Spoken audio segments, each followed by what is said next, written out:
Welcome to Securing America with me, Frank Gaffney, the program that's dedicated to protecting the country we love against all enemies, foreign and domestic, to the glory of God and His kingdom. Securing America is becoming more challenging by the day for reasons we will be covering in detail every weeknight in this new time slot. I want to thank Rob Sigg, his son Parker, and their superb team at Real America's Voice for making it possible for us to give you ready access to many of the best minds offering the clearest assessments of the challenges we face as a country and a civilization, and how we can translate the opportunities thus created to preserve our way of life and advance freedom. And for those of you accustomed to listening to us on Secure Freedom Radio, no worries. You'll be getting the same outstanding intelligence briefings on what I call the war for the free world under our new brand, Securing America. The war for the free world seems apt to me because, as my old boss Ronald Reagan used to say, quote, every generation faces an existential threat to freedom, unquote. He observed that it had to be fought for, defended, and passed on to our children to do the same. Well, our time's existential threat to freedom is upon us.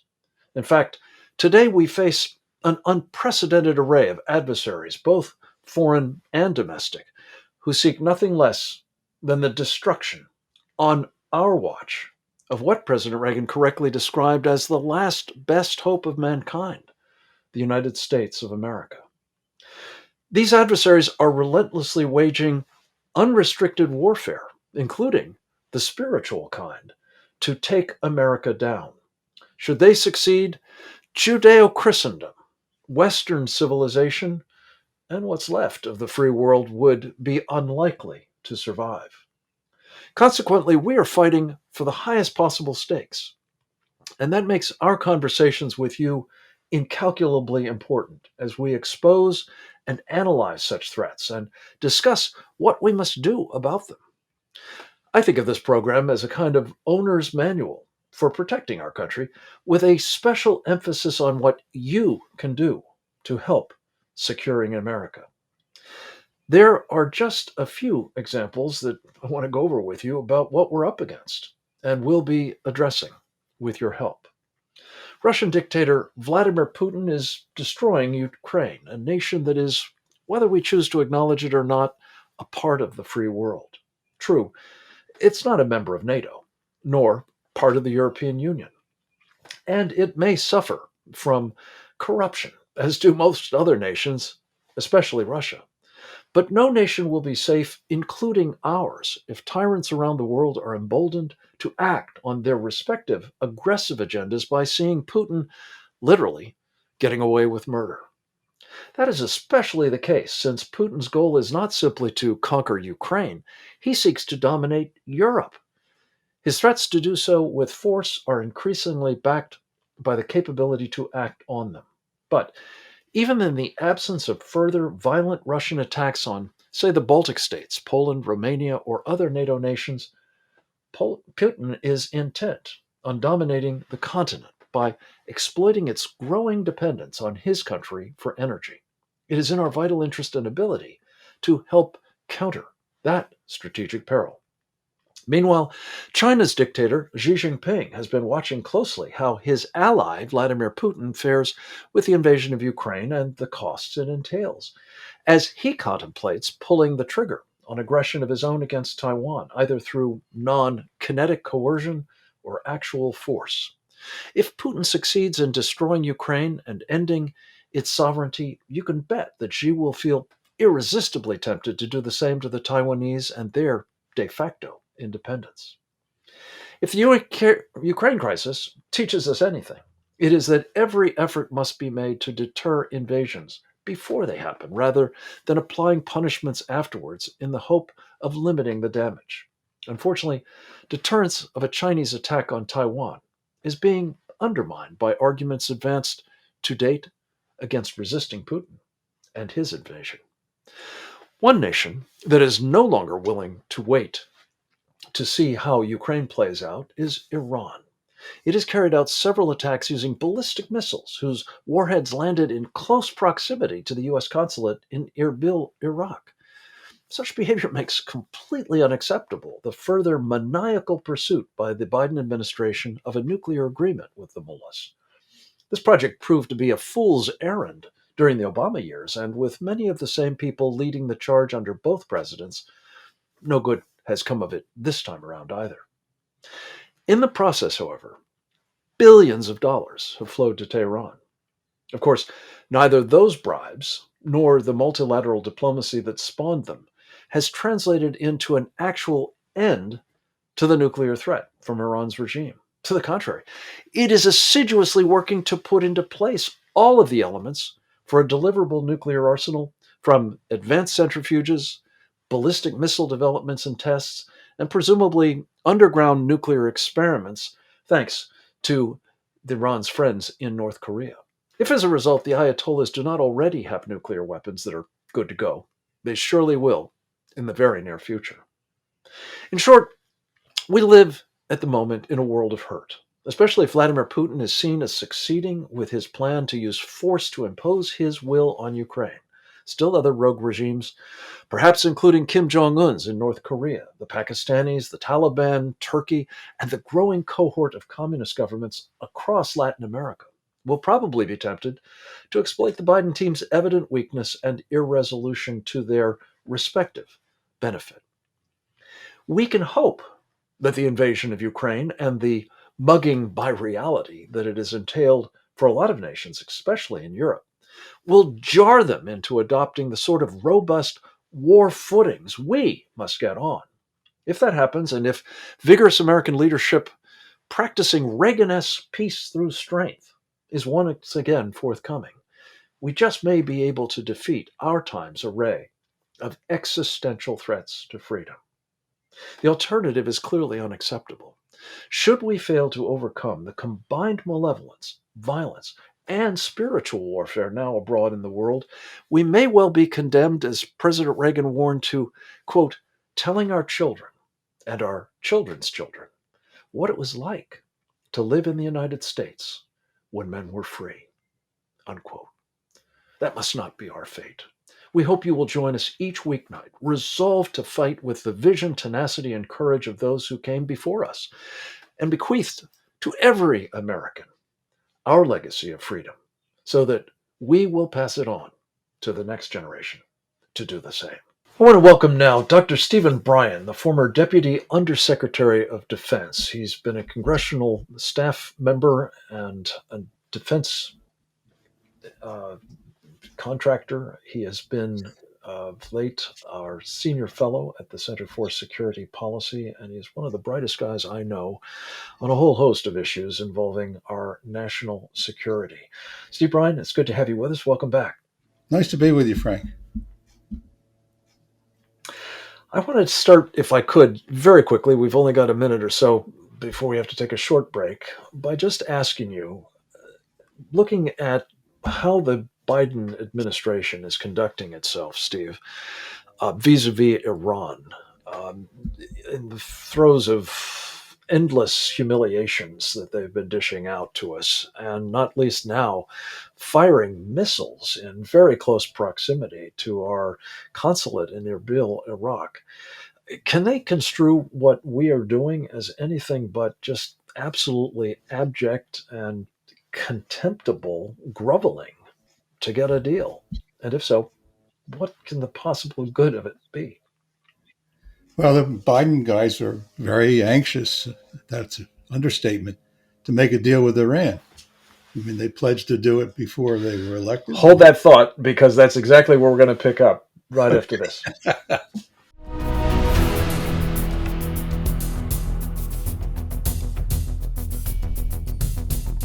Real America's Voice presents War Room with Steve Bannon. People have legitimate questions. They want to see data. They want to see evidence. Don't miss War Room every weekday at 10 a.m. Eastern.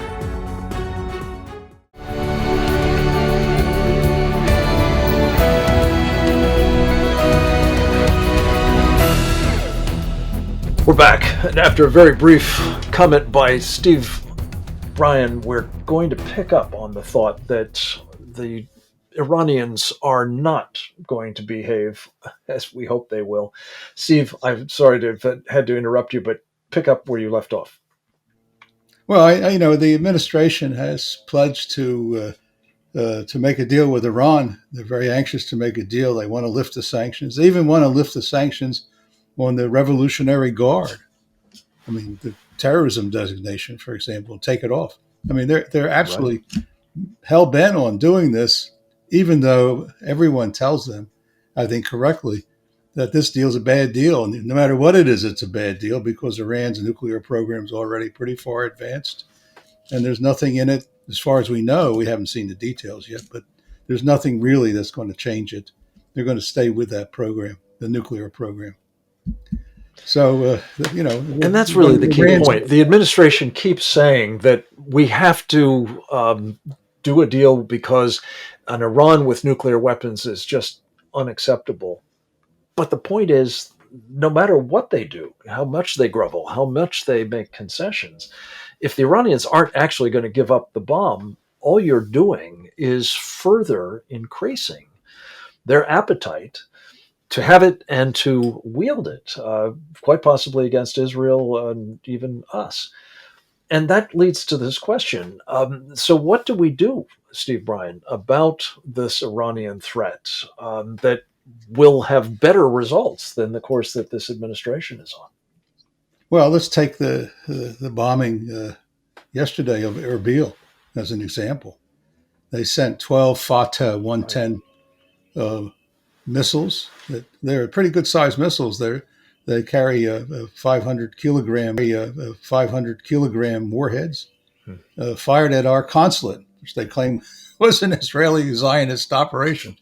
But they were really firing it at our consulate. Let's face it, that was the whole idea. And at least one or two of those rockets landed in the courtyard of the consulate. They didn't hit the consulate, according to what the news says. But this is IRGC. This is the Revolutionary Guards. And this is, they're just trying to stick it to us. You say, okay, you guys, you want to do with us? We want maximum, permissions from you. We want sanctions out. We want you to stop confronting us. We want a free hand in the Middle East. We want to get rid of Israel. Those are their objectives. There's no secret about that.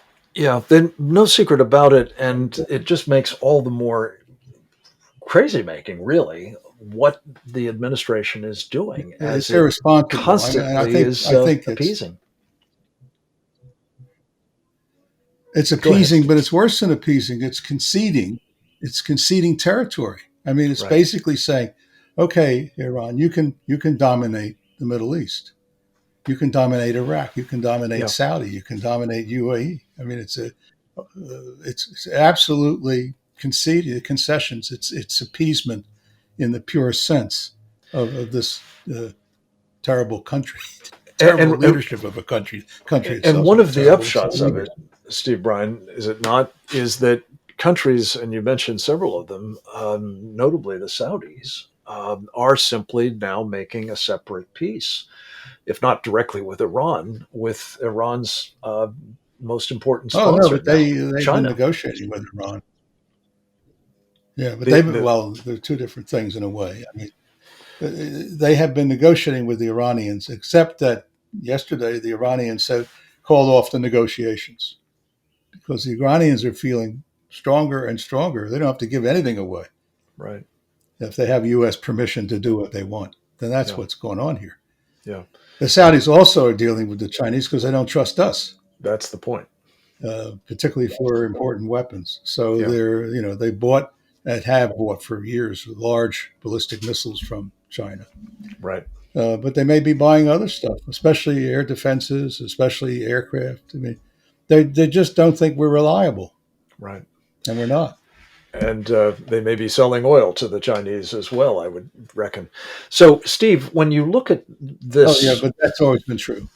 But it's, I suspect, going to be even more so, and maybe in renminbi denominated transactions rather than dollars, which will be currency, right? A very substantial change in the reserve status of the dollar if the petrodollar goes over the side.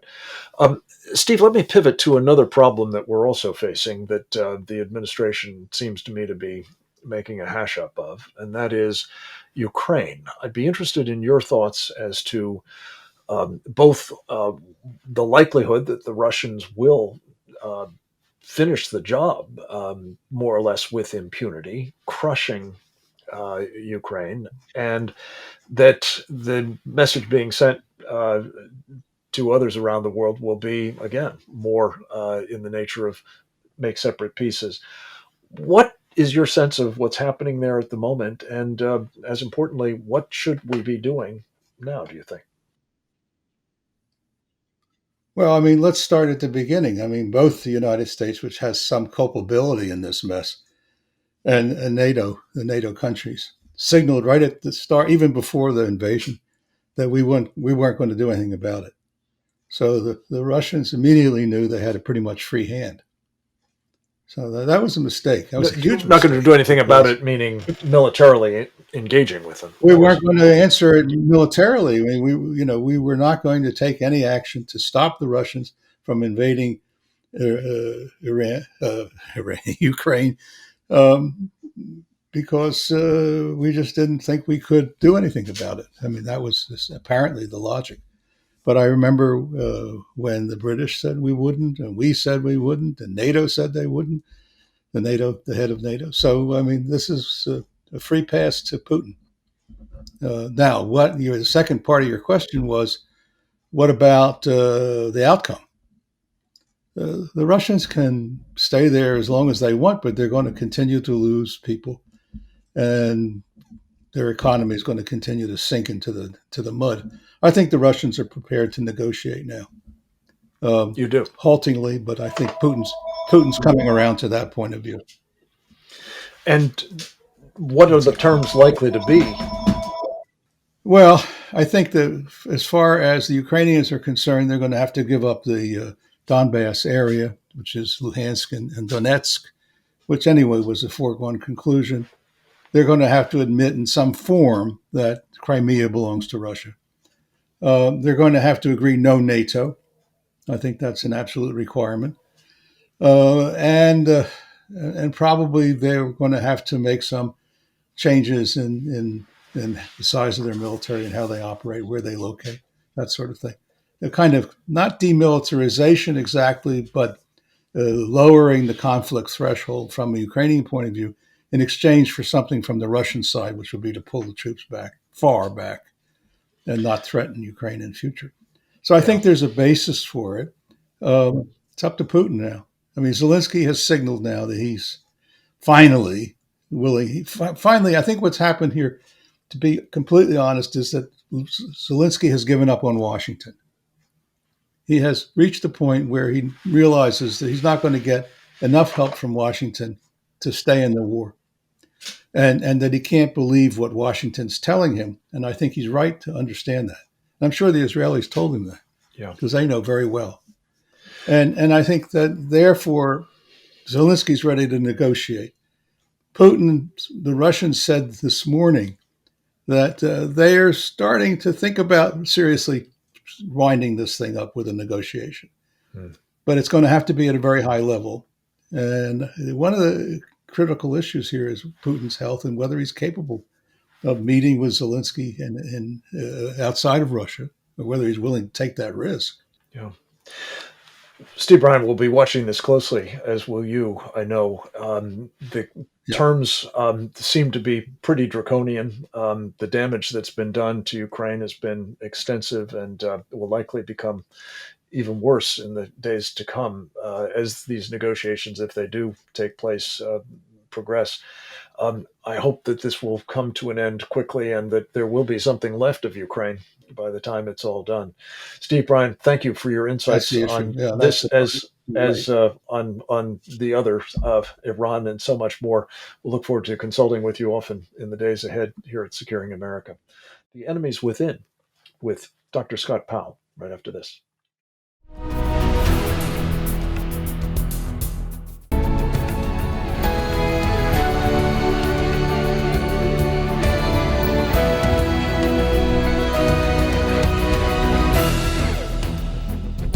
back, and a very, very heartfelt welcome to a friend and colleague of many years, Dr. Scott Powell. He is a senior fellow of the Discovery Institute and the author of a number of books, including Covert Cadre and most recently, Rediscovering America. It's good to have him with us. Welcome, Scott.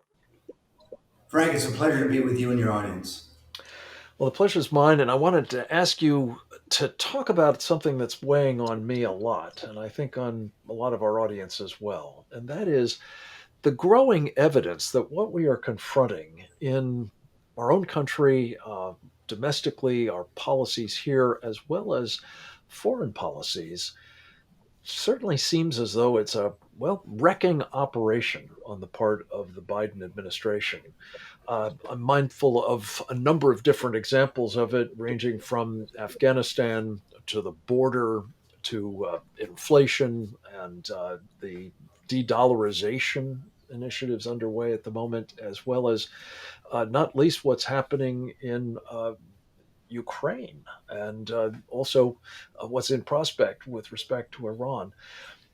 You've studied these internal foes for a long time, Scott, notably in your book, Covert Cadre. Um, is that operating here, would you say, a kind of Marxist ideological determination to take down our country? It's probably the most plausible explanation, Frank. Well, I was afraid you'd say that.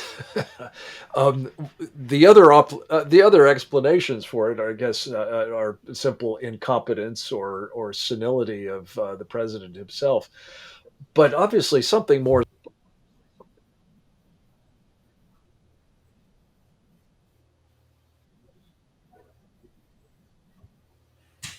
Well, we just celebrated President's Day last month, and both Washington and Lincoln warned us that should America fail or America fall, it would not be the result of a foreign invasion, but rather it would be from an internal failure. And I think we are seeing an internal failure, the likes of which we really haven't seen before.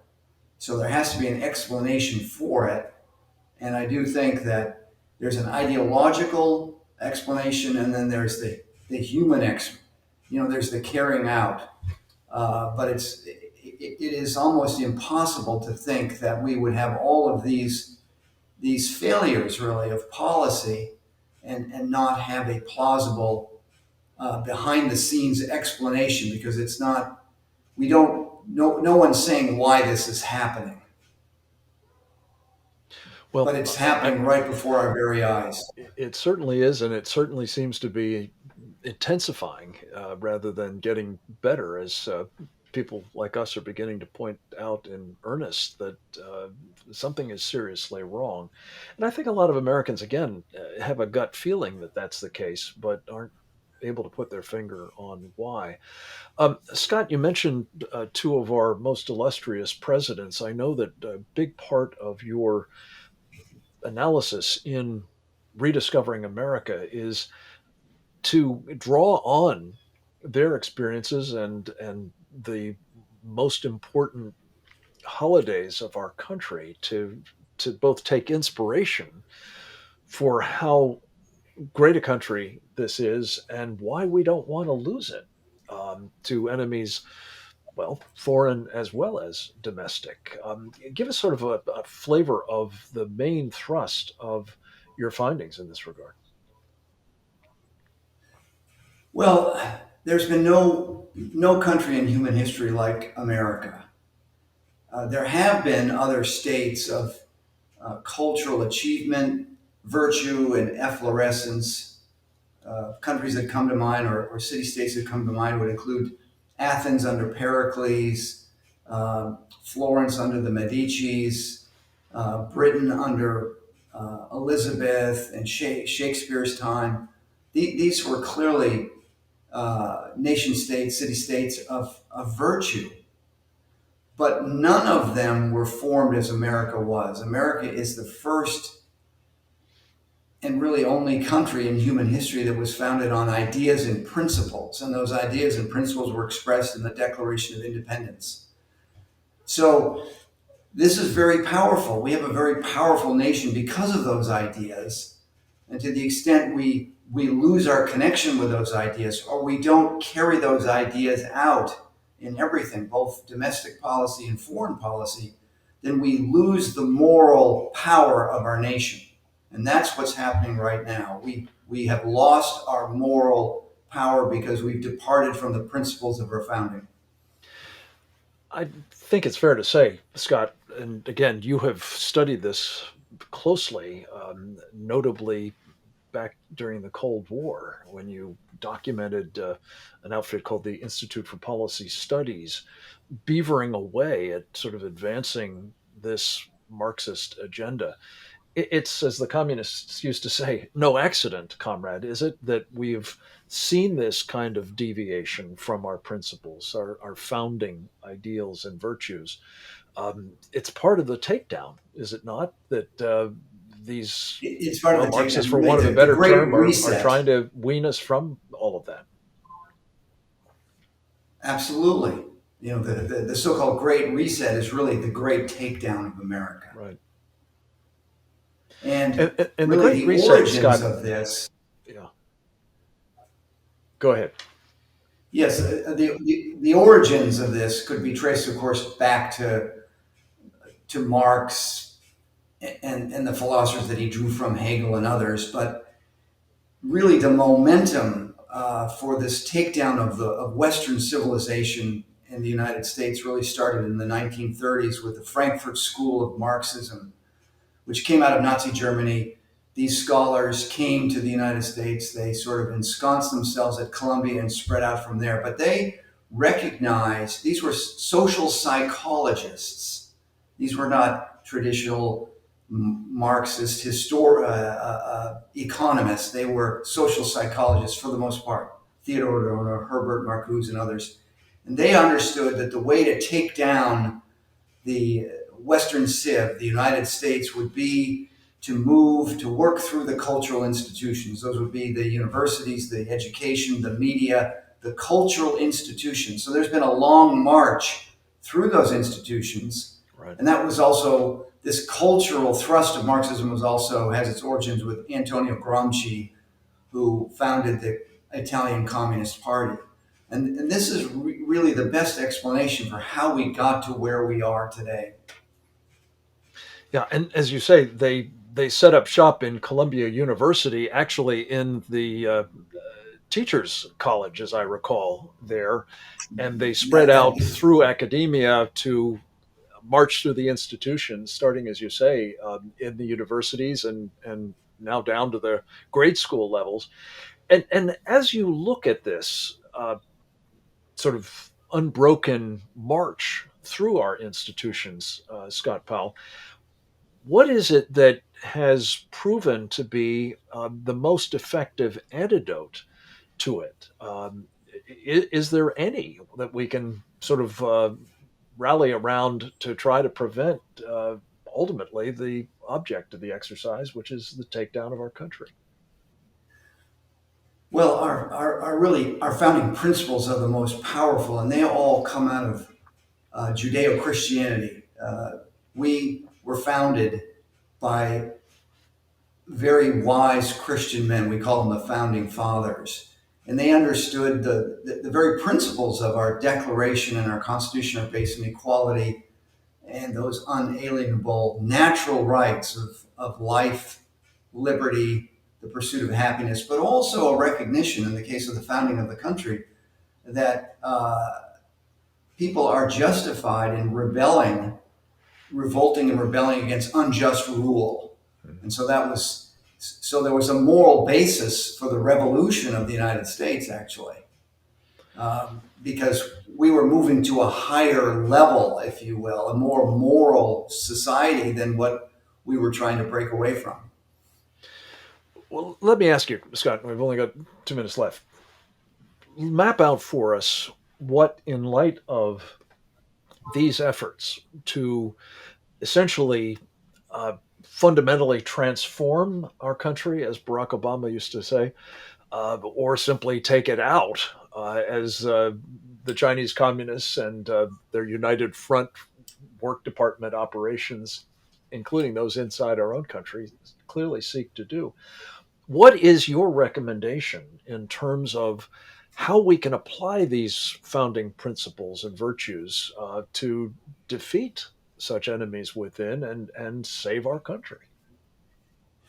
Well, we're passing through this time, I believe, this dark period uh, in and the positive side of it is that there's a great awakening going on. People are seeing right before their very eyes that when we depart from these principles that protect us, that guide and lead and protect us, that we get into very serious trouble. I mean, we have division on all sides, and it's always been the Marxist strategy to first demoralize society and then to divide society. So we are, and then to bring about destabilization and ultimately a crisis that could bring the target society down. And we are somewhere between the destabilization and the crisis stage. One could argue that we're well in a crisis right now.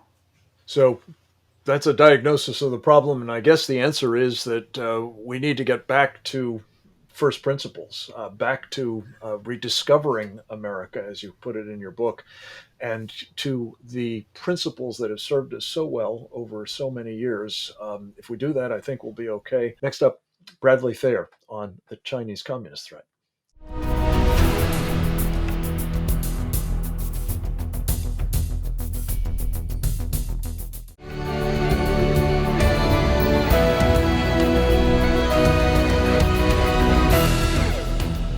Welcome back. Dr. Bradley Thayer is the co-author of How China Sees the World, Han Centrism and the Balance of Power in International Politics, and the forthcoming Understanding the China Threat. He's a prodigiously productive essayist and a member of the Committee on the Present Danger of China. We're always delighted to have him with us. Dr. Thayer, thanks for joining us once again. Thank you, Frank. Thank you for the opportunity.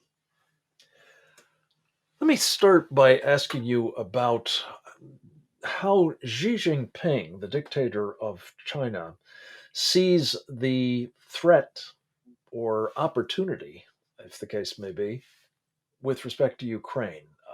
You're very clear, I think, about his general attitude towards Taiwan, but does this look, based on what he's seen in terms of both the problems Putin has run into and the costs, to be something that's probably causing him to recalculate the advisability of going for it in Taiwan? Frank, that's an excellent question. I think Xi's calculus is the following. First, the Ukraine war has benefited him because it has tied Putin to him. That is, now Russia's dependence on China is complete and will be so for the foreseeable future. Thus, China has benefited from Ukraine already because of the strong ties now that Moscow will have with Beijing. And that allows Xi also to profit in the reduction of the tension that had existed between Russia and China in the Central Asian republics, for example. That's now going to be minimized.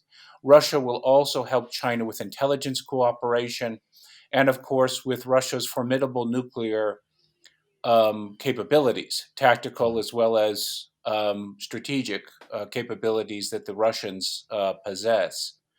What Russia has given Xi is a second front for the United States. The United States now faces a strategic two-front war problem in international politics. And so all of that is to Xi's benefit and to obviously to our cost. At the same time, Xi has to be disappointed in Russia's military performance. Thus, you've tied yourself to Putin, but Putin has not been able to deliver a quick and decisive victory in Ukraine. And this war seems to be going on, and increasingly, China, and rightfully so, is being seen as culpable, as being the force behind this war that allowed the war to occur and to allow Putin to recognize that he had Xi's support. All of that is very significant. It is indeed, and the Also, culpability is likely to get greater if the Chinese feel constrained to respond positively to the pleas from Putin for military assistance or economic help, purchasing of fuel and other things from Russia. And all of this is against the backdrop of a very pivotal meeting of the party Congress next fall. Talk a little bit, Bradley, about what the Xi calculus is likely to be in terms of both, what he does with respect to Russia and what he does with respect to Taiwan, lest it jeopardize or perhaps secure for him the third term that he so earnestly desires. yes, Frank, that's critical for Xi to have the third term. He'll be crowned again, obviously at that meeting, and this is important because it allows Xi to establish his bona fides for being Mao's successor.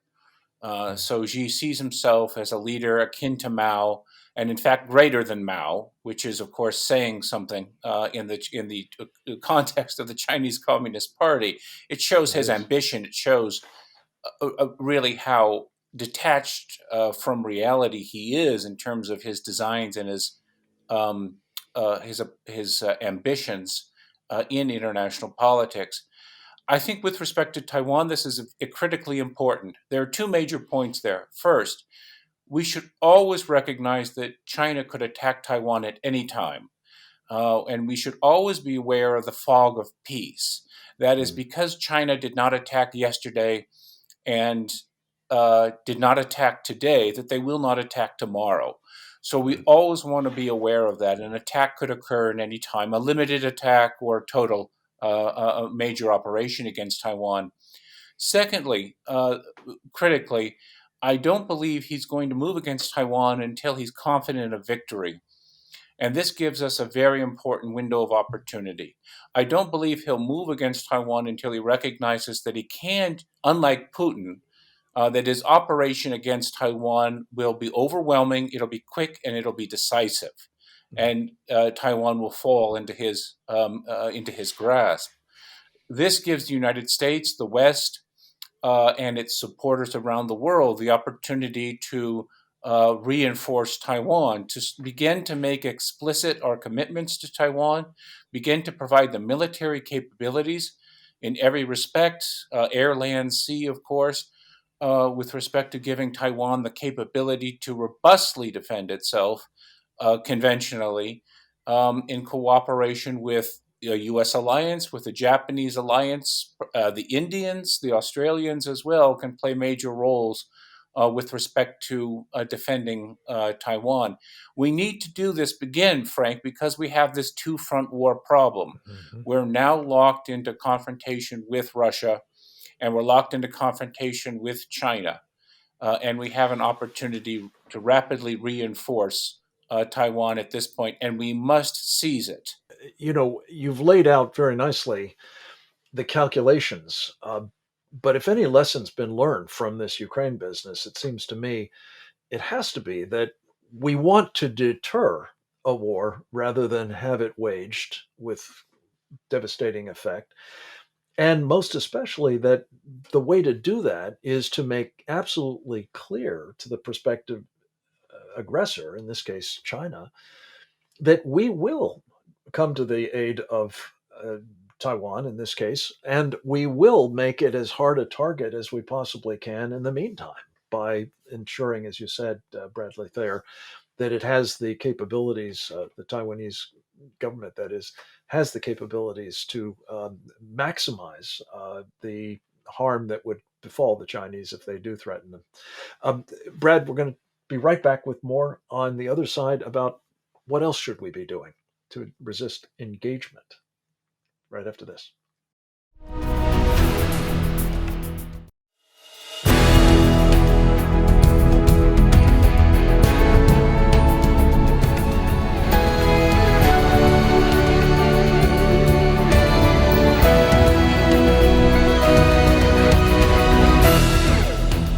We're back with Dr. Bradley Thayer.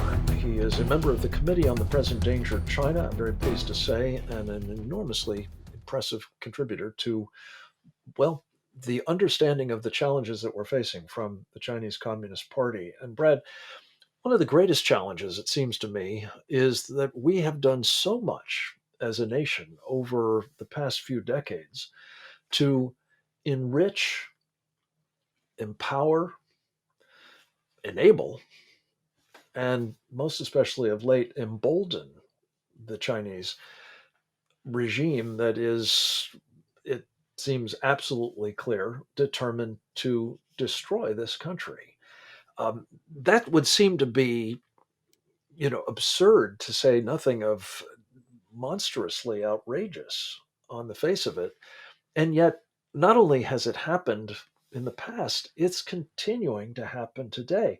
Talk a little bit about this so-called engagement program and what it is doing for and with the Chinese Communist Party that makes that danger we've just been discussing even greater.